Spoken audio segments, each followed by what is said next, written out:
بسم الله الرحمن الرحیم. نن په پینټ باندې عملی کار شروع کوو چې څنګه مونږ کړلی شو په پینټ کې یو شی جوړ کو، یو شی رسم کو او په هغې کې څنګه کولی شو تغیرات راولو. نن پینټ باندې عملی کار شروع کوو. پینټ پروګرام ته راغللو. اول موږ او تاسو په دې اړه خبرې کړې وې چې دغه ساحاتو ته څه وایي. د دې په ورځ تېره ویډیو کې ټول معلومات درکړل شوي دي، خو نن ورځ موږ راځو په دې باندې عملي کار شروع کوو. مثلا که چېرته وغواړو په دې کې موږ او تاسو یو شی رسم کو، نو کړلی شو چې رسم یې کوو. چېرته ځو؟ هوم ټاب ته ځو.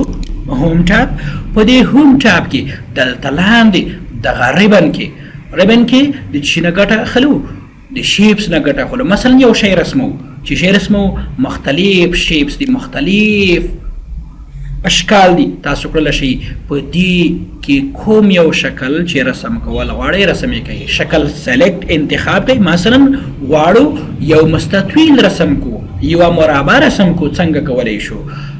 په دې شیپس کې، شیپس ګروپ کې چې انتخاب، مستطیل انتخاب، کوم ځای کې رسم کوئ. دغه ځای ته مونږ تاسو پخوا ویلو چې دې ته څه ویل کېږي، د ډرایوینګ ایریا وایي. دغه ډرایوینګ ایریا کې د رسمۍ څخه کې به خپل شی رسم کړي. ریکټینګل یعنی مستطیل سلیکټ دی. وروسته راځو په خپله خوښه یو مشخص ځای کې کلیک کوو او موس همدغسې زور کړی نیسو او خپل موس ډراګ یعنی کش کوو. کومه اندازه څومره چې تاسو غواړئ یو مستطیل رسم کولی شئ. او که چیرته وغواړو په دې کې یو لین یو په څو برخو تقسیم کو بل او همدغسې نور. په دې که چیرته د مستطیل په ځای موږ او تاسو مربع وغواړو، نو څنګه کولی شو؟ په کیبورډ کې به چې ونیسئ، شفټ ونیسئ. شفټ ورپسې چې شی ډراګ کول، یو شی رسمول، مستطیل رسمول. د مستطیل پر ځای به چې شی رسم شي، مربع موږ ته رسم شي. ښه، همدغسې که چېرته وغواړو یوه دایره رسم کو، بیضوي رسم کو. بیضوي انتخاب، اینه وروسته موس عادي کلیک، چپ کلیک، د خپلې خوښې په اندازه رسمول. او که چېرته د بیضوي پر ځای موږ وغواړو چې دایره رسم کو، شفټ به ونیسئ، نو څه به شي؟ دایره به رسم شي. انشاءالله په دې خو پوه شوئ. او که چېرته وغواړو یو لاین مستقیم رسم کو، نو کولی شو لاین سلیکټ، یو لاین رسمیږي کومه اندازه نه چې ته غواړې. خو که چېرته موږ وغواړو دغه لاین مستقیما په افقي یا عمودي یا 90 درجې 45 درجې په شکل کې رسم کو، نو دې لپاره څه کوو؟ شفټ نیسو. شفټ نیسو، لاین رسمیږي 45 درجې یا عمودي ډول. دلته راځو، عمودي او یا افقي مستقیما رسمیږي. او که چېرته وغواړو چې راونډډ ریکټینګل رسم کو، دا معنی چې موږ او تاسو غواړو یو مستطیل رسم کو، خو چې کنجونه یې پڅ وي، سلیکټ، راځو دلته مستطیل رسموئ. او که مربع رسموئ، شفټ ونیسئ، مربع رسم کیږي. انشاءالله په دې هم پوه شولئ. او که چېرته وغواړو موږ تاسو پلیګان رسم کو، زاویه رسمول غواړو، شفټ ونیسئ مستقیم او 90 درجې. او که چېرته دغسې مثلث شکل ترې جوړول غواړو، بیرته کلیک، مثلث شکل ترې جوړ شو. انشاءالله په دې هم پوه شولئ. او که چېرته وغواړو ټرینګل مثلث رسم کو، نو کړلی شو چې رسم یې کو. کومه اندازه مثلث رسموئ کړلی شئ. په دې شکل کې یو مثلث هم رسم کوئ. انشاءالله په دې اړه به وروسته یو شکل بیا جوړو. او که چېرته وغواړو قایم الزاویه مثلث رسم کو، نو کړلی شو.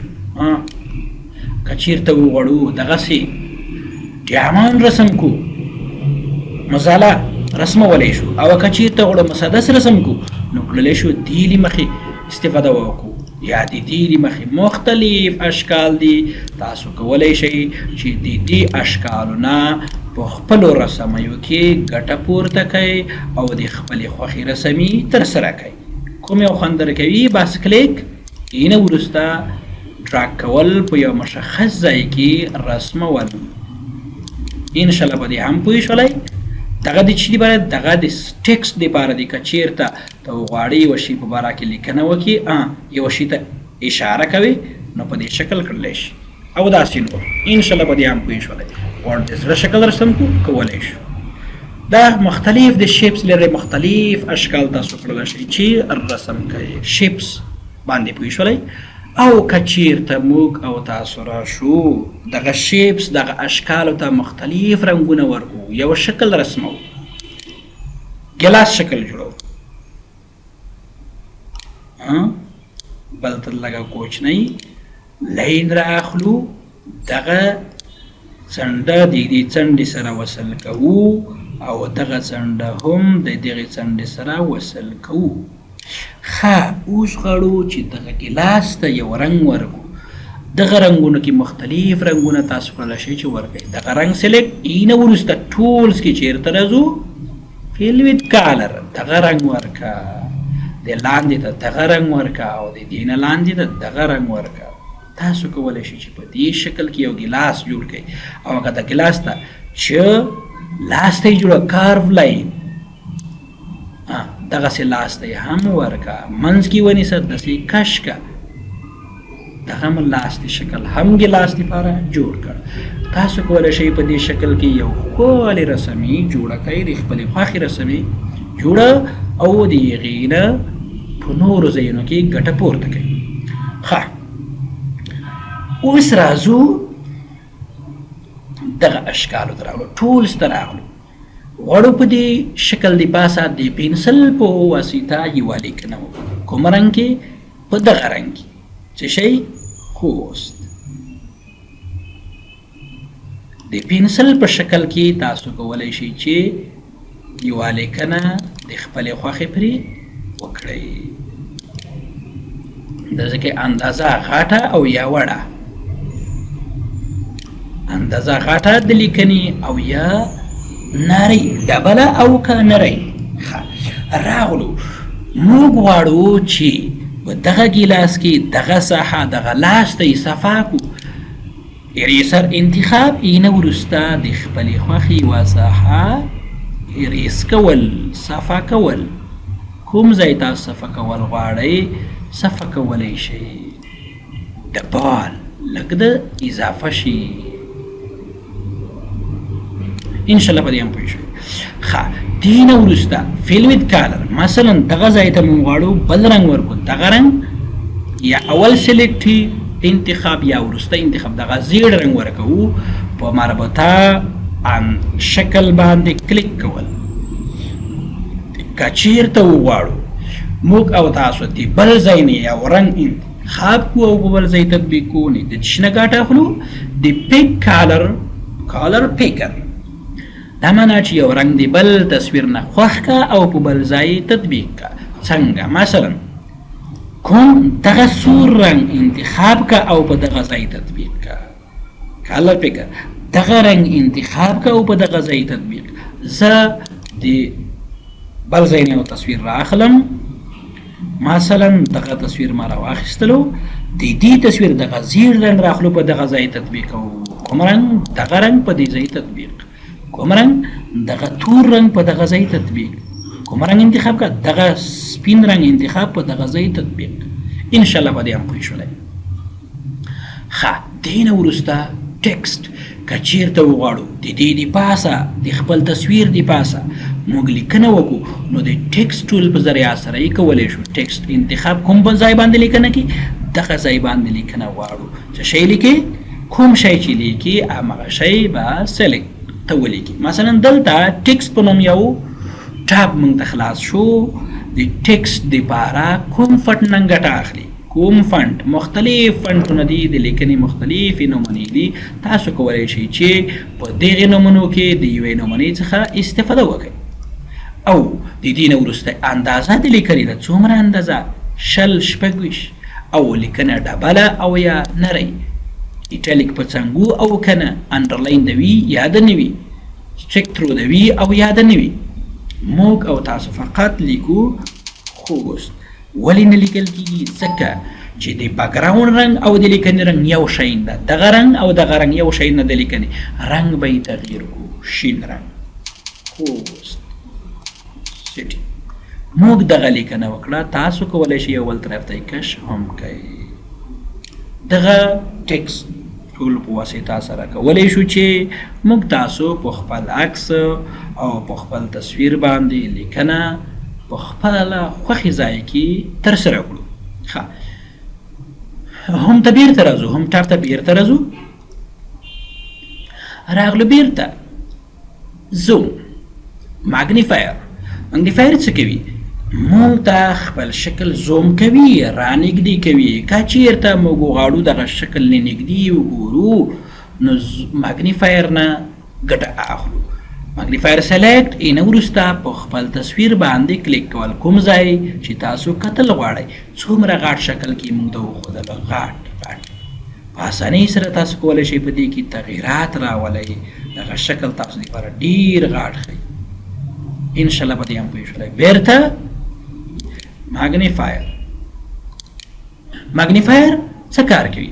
د ماګنیفایر ټول په ذریعه سره موږ کولی شو چې خپل شکل رانږدې کړو، فقط د لیدنې په خاطر، نه د چاپ دپاره. چاپ کېږي په دومره اندازه کې نه، فقط موږ ته رانږدې کېږي د لیدنې دپاره چې په هغې کې څنګه تغییرات راولو، په هغې کې څنګه تغییرات وګورو.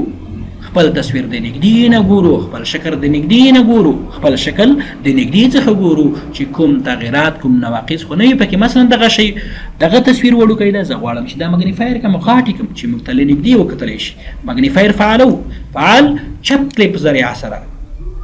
مګنیفایر یعنی زوم کیږي، غټیږي، او د ښي کلیک په ذریعه سره، رایټ کلیک په ذریعه سره بیرته وړوکی کیږي مګنیفایر. انشاءالله په دې هم پوه شئ. رایټ کلیک کوچنی، لیفت کلیک غټ، زوم ان زوم اوټ، لیفت کلیک مساوي کیږي زوم ان، رایټ کلیک مساوي کیږي زوم اوټ، لیفت کلیک مساوي کیږي غټېدل، رایټ کلیک کوچنی کېدل. په دې هم انشاءالله پوه شولئ. ښه، اوس راځو براشز ته. که چېرته وغواړو موږ او تاسو د برش نه استفاده وکړو، کولی شو چې مختلف قسمه لیکنې موږ او تاسو ترسره کړو د برش په شکل کې. او یا بل قسم دی، یا بل قسم دی لکه د پرې نوکي والا قلمونه. تاسو کولی شئ په دې شکل کې د مختلف د زارۍ په شکل کې، لیکن رنګونه د دې ځای نه انتخابولی شئ، کوم رنګ نه ګټه اخلئ. او په دې شکل کې د دې برش نه استفاده وکړه. او تاسو مثلا دلته لیکو دې برش بدره ښکلی برش دی. که چېرته موږ او تاسو ولیکو لکه ګوته چې په رنګ باندې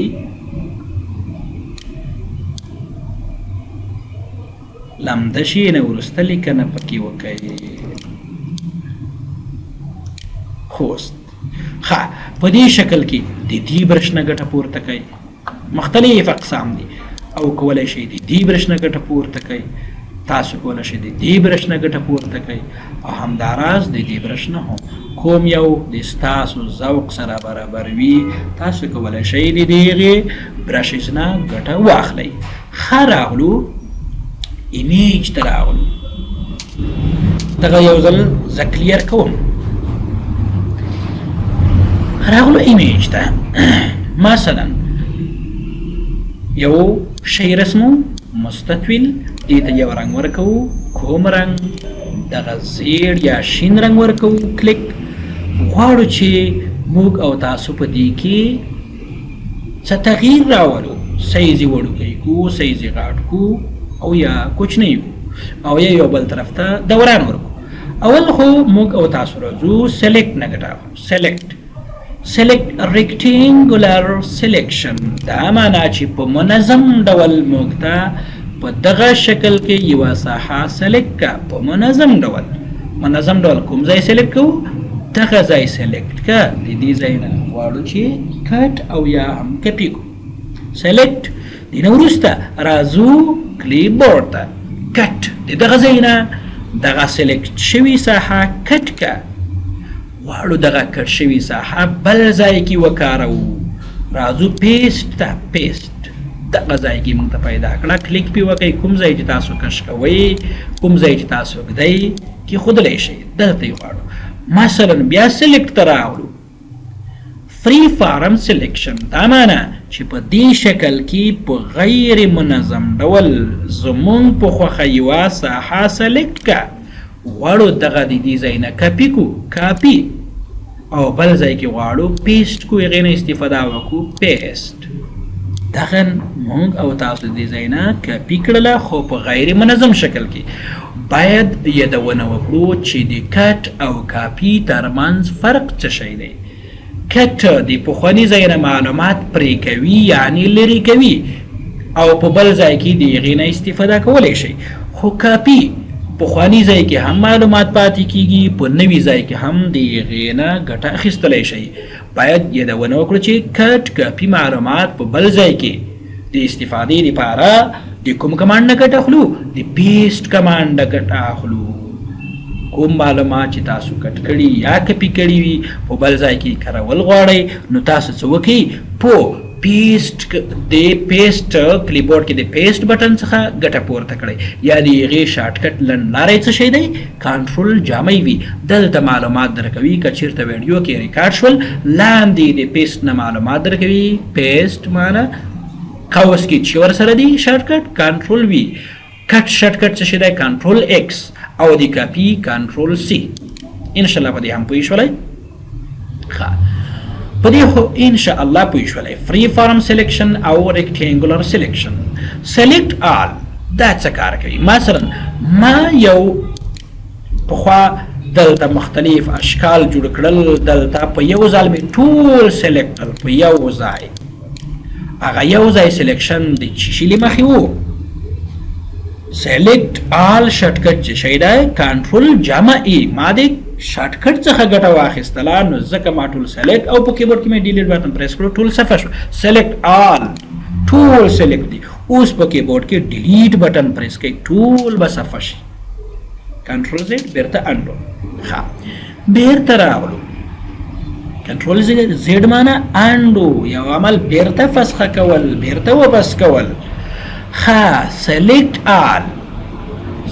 آل ټول سلیکټ او انورډ سلیکشن یو ځل خو دې ټول ډرایوینګ ټول فایل سلیکټ کړ غواړي چې بیرته یې ان سلیکټ کې بیرته یې د سلیکشن حالت نه وباسئ نو چې نه ګټه اخلو انورډ سلیکشن بیرته یې غیر سلیکټ کا د سلیکشن حالت نه یوباسه بیرته سلیکشن حالت نه ووتل ښه په دې هم انشاءالله پوه شولی راغلو چیرته ډیلیټ سلیکټ آل ټول خو سلیکټ شول غواړو چې دغه موږ تاسو ډیلیټ کو صفایي کو کلیئر کو بیرته راځو سلیکټ ته په دې کې څه وهو ډیلیټ یا په کیبورډ کې ډیلیټ بټن وهو موږ تاسو رسمۍ به ټولې صفحه شي کلیئر بشي ډیلیټ بشي په دې هم انشاءالله پوه شولی ترانسپیرنټ سلیکشن څه کار کوي مثلا په دې کې ترانسپیرنټ سلیکشن څه کار کوي مثلا دلته بکګراوند رنګ بدلو دغه فورګراوند رنګ او دغه بکګراوند رنګ دغه شا طرف رنګ او پاس طرف رنګ دغه دوه رنګونه موږ تاسو استفاده کوو مثلا دلته بکګراوند رنګ زه بدلوم کوم رنګ دغه رنګ دغه رنګ شو اینه وروسته فورګراوند دغه رنګ یو بکګراوند دلته د بکګراوند لپاره رنګ بدلو دغه رنګ نه ګټه اخلو فورګراوند لپاره همدغه صحیح ده اوس یو شی رسمو دغه مستطیل فرض کوي اوس په دې باندې یو بل شی هم رسمول غواړم په دې رنګ سره په دې خو انشاءالله پوه شولئ اوس دغه ځای سلیکټ کوو بل ځای کپي کوو سلیکټ کوم شکل دغه شکل سلیکټ کا بل ځای کپي کوو کاپي خو پیسټ څه وشول ګورئ چې د دې شکل یې د بکګراوند رنګ نه دی راخیستی او که دا د کوم شي وځي په سلیکشن کې سلیکټ کې د ترانسپیرنټ سلیکشن کمانډ دی تطبیق لمخې که دا غیر فعال کو بیا یوه ساحه د بل ځای نه سلیکټ یوه ساحه په یوه ځای کې سلیکټ کو بل ځای ته یې کټ یا کپي کو او په بل ځای کې پیسټ کو دلته سلیکټ کې دغه ترانسپیرنټ سلیکشن فعال نوي انتخاب نوي د بکګراوند رنګ هم ورسره راځي ګورئ عملي کوي پیسټ ګوره چې دلته د بګراوند رنګ راغلی دی او دلته بدون د دې نه چې دغه انتخاب وي بګراوند رنګ نه راځي. ګورئ ښه راځو اوس ترانسپیرنت سلیکشن باندې کار کوو چې دغه څه وظیفه لري ګټې چې ده. مثلا راځو اول په دې رنګ باندې خبرې کوو. فورګراوند کلر مخامخ رنګ، بګراوند کلر شا طرف رنګ. بګراوند کلر معنا شا طرف، فورګراوند مخامخ رنګ. مثلا بګراوند رنګ یو ځل زه بدلوم، بګراوند رنګ دغه زیړ انتخاب او فورګراوند رنګ همدغه صحیح ده یا بل رنګ همدغه صحیح ده. یوه دایره رسمو، دایره رسم په دې خو انشاءالله پوه شولئ. یو بل شی هم په دې کې رسمو. په کوم رنګ سره؟ په دې رنګ سره، په دې رنګ سره یو بل شی هم رسمو، په دې رنګ سره مې رسم کړ. دې نه وروسته راځو دغه شی سلیکټ کوو. سلیکټ کوم شی؟ دغه جسم، دغه شکل سلیکټ کوو، کاپی کوو یې د دې ځای نه بل ځای ته یې پیسټ کوو. خو په یاد ولرئ دا ځل ترانسپیرنت سلیکشن غیر فعال دی. که دلته یې پیسټ کو د بګراوند رنګ به هم دلته ورسره راشي. بګراوند رنګ راغلی دی او که نه؟ دا خو په دې شکل. او که چیرته بیا هم دغه ځای سلیکټ کو، د دې ځای نه یې کاپي کو، دلته یې پیسټ کو، خو په دې ځل ترانسپیرنت سلیکشن فعاله وو، د بګراوند رنګ به ورسره نه راځي لکه دلته چې د بګراوند رنګ راغلی دی. پیسټ بګراوند رنګ رانغلو، بدون د بګراوند نه دلته څنګه شو؟ پیسټ شولو. انشاءالله په دې هم پوه شولئ. ترانسپیرنت سلیکشن وظیفه دغه وه چې د بګراوند رنګ نه علاوه یو شی دلته پیسټ کړي، او که دغه انتخاب نه وي د بګراوند رنګ ورسره راځي لکه دلته چې ګورئ ترانسپیرنت سلیکشن انتخاب او یا غیر انتخاب. انشاءالله په دې هم پوه شولئ. ښه راغلو دلته پیسټ فرام دا څه کار کوي؟ په دې به خبرې کوو، دغه شیانو نه خبرې کوو. پیسټ فرام څه وظیفه لري؟ مثلا که چیرته وغواړو یو ځل دا ټول سلیکټ یا کنټرول جامع ا او په کیبورډ کې ډیلیټ ټول صفحه شو. بګراوند رنګ زیړ دی، بګراوند خپل عادي حالت ته کوو، سپین رنګ ورکوو. اینه وروسته سلیکټ آل ډیلیټ. ښه اوس راغللو پیسټ فرام څه وظیفه لري؟ پیسټ فرام د بل ځای نه یو تصویر راوړل. پیسټ فرام د کوم ځای نه؟ ستا تصویرونه چیرته دي؟ مثلا زه خپل کمپیوټر کې دغه تصویرونه لرم، غواړم چې د دې نه یو تصویر دلته راوړم. مثلا سکینر راوړو، اوپن سکینر تصویر درته مونږ ته څنګه شو؟ راغللو. تاسو کولی شئ په دې کې مختلف تغییرات راولئ او په دې کې کولی شئ چې په دې باندې خپل نوم ولیکئ، د دې په اړه خپل نوټ یا داشت بل څه ولیکئ. انشاءالله په دې هم پوه شولئ. له توجه څخه مو مننه کوم.